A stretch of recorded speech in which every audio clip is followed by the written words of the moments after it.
Break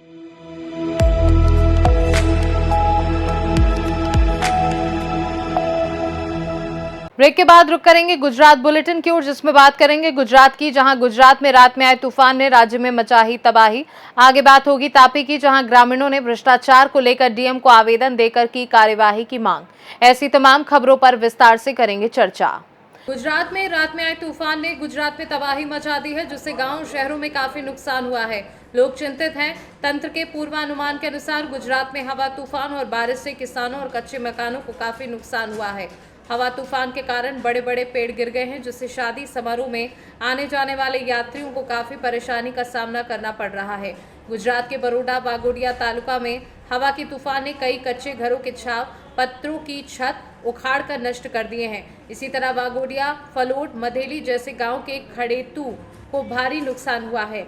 Madheli गांव में एक मकान व दुकान पर बड़ा इमली का पेड़ गिर गया, जिससे मकान टूट गया। एक कार भी क्षतिग्रस्त हो गई है। हालांकि राहत की बात यह रही कि कोई जनहानि नहीं हुई, लेकिन किसान चिंतित हैं, क्योंकि उनकी डागर, ज्वार, मूंग जैसी तैयार फसलें बर्बाद हो गई हैं। इन लोगों को सरकार से मुआवजा मिलने की बड़ी उम्मीद है।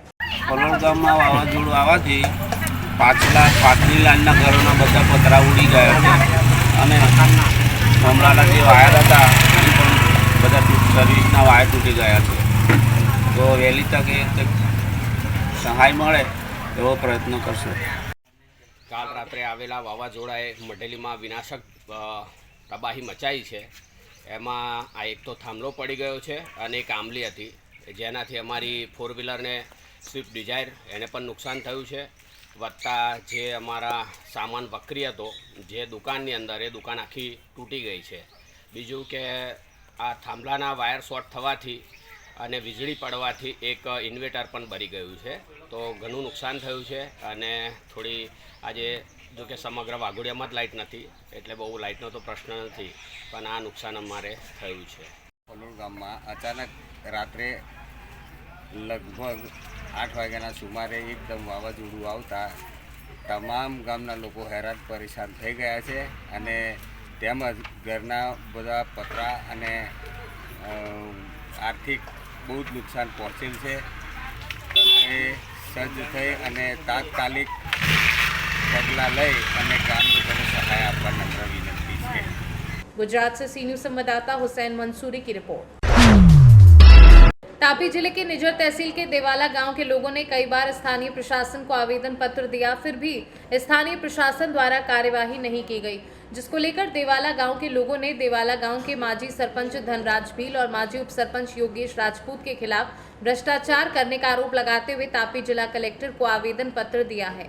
बता दें कि गांव में भ्रष्टाचार होने के दावे के साथ कार्यवाही की मांग की थी, फिर भी स्थानीय प्रशासन द्वारा किसी भी तरह की जांच नहीं की गई, जिसको लेकर देवाला गांव में भ्रष्टाचार का मुद्दा फिर से उठा है। मारू नाम ठाकरे गणेश भाई राजूभाई है। आज रोज अमे देवाड़ा ग्रामजनों द्वारा तापी जिला कलेक्टर श्री ने आवेदन पत्र आपी जणाव्યું કે અમારા દેવાડા ગામ માજી સરપંચ ધનરાજભાઈ સુરમનભાઈ ભીલ અને માજી ઉપસરપંચ નિજર એપીએમસીના ચેરમેન યોગેશભાઈ ચુંદલાલભાઈ રાજપૂત દેવાડા ગામમાં મહાત્મા ગાંધી રાષ્ટ્રીય ગ્રામીણ રોજગાર ગેરંટી અધિનિયમ હેઠળ 2014-15 2021-22 સુધીના 28 કૂવા નાણાં ઉપાડી લેવામાં આવેલ છે, જે કૂવા આજ દિન સુધી બનાવવામાં આવેલ નથી।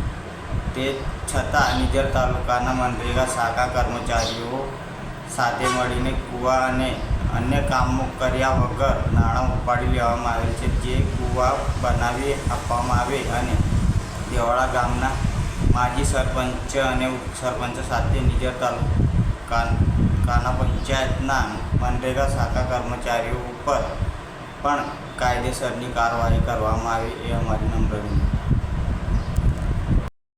હું શશીપાલ ભીમસિંહ ઠાકરે દેવાડા ગામના રહેવાસી છું। અમે લોકો જન મળીને કલેક્ટર સાહેબ અને ડીડીઓ સાહેબને આવેદન આપ્યું છે કે 2009થી 2024 સુધીના તમામ જોબ કાર્ડ અને બેંકની પાસબુક માજી સરપંચ અને ઉપસરપંચ શ્રી પાસે છે, જે ગામને લોકો માંગવા જાય તો દાગ ધમકી આપીને એમને ઘરે ફરાવી દે છે અને જે અમારી માંગણી છે કે અમે બધા લોકો મળીને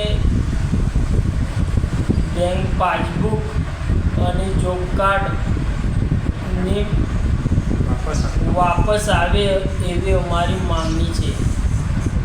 तापी से सी न्यूज संवाददाता हितेश नाइक की रिपोर्ट। गुजरात बुलेटिन में बस इतना ही। देश दुनिया की बाकी खबरों को जानने के लिए आप देखते रहिए सी न्यूज भारत।